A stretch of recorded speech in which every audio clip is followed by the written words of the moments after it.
আগামী ৪ নভেম্বর মাঠে গড়াবে ফ্রাঞ্চাইজি ভিত্তিক টি-20 tournament Bangladesh premier league BPL এর চতুর্থ আসর।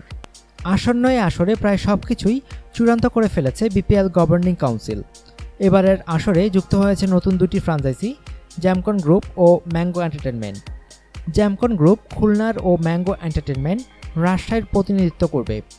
শৃঙ্খলা ভঙ্গের দায়ে গত আসরের দল সিলেট সুপারস্টারকে বহিষ্কার করা হয়েছে। এ ব্যাপারে বিপিএল গভর্নিং কাউন্সিলের সদস্য সচিব ইসমাইল হাওলাদার মল্লিক বলেন, সিলেট সুপারস্টারকে শৃঙ্খলাজনিত কারণে বাতিল করা হয়েছে। গত বিপিএলে একটা ঘটনায় তাদেরকে আমরা শোকজ করেছিলাম। এরপর তাদের কাছে আমরা টাকা পেতাম। পরবর্তীতে তাদের দেওয়া ব্যাংক গ্যারান্টি ভাঙিয়ে টাকা উঠিয়ে নিয়েছি। আমাদের কোনো দলের কাছে বকেয়া নেই, সবাই সবকিছু ক্লিয়ার করে দিয়েছে। গত আসরের ৫ ও নতুন আসা দুটি দল মিলে এবারের আসরে অংশ নেবে মোট ৭টি দল। খেলা হবে ঢাকা ও চট্টগ্রামে। দলগুলোর প্লেয়ার্স ড্রাফট আগামী ৩০ সেপ্টেম্বর বিকাল ৩টায় হোটেল লা মেরিডিয়ানে অনুষ্ঠিত হবে। গত আসরের ৫ দল রিটেন প্লেয়ার হিসাবে ২ জন করে ক্রিকেটার দলে রাখতে পারবে, তবে আইকন ক্রিকেটারকে রাখা যাবে না।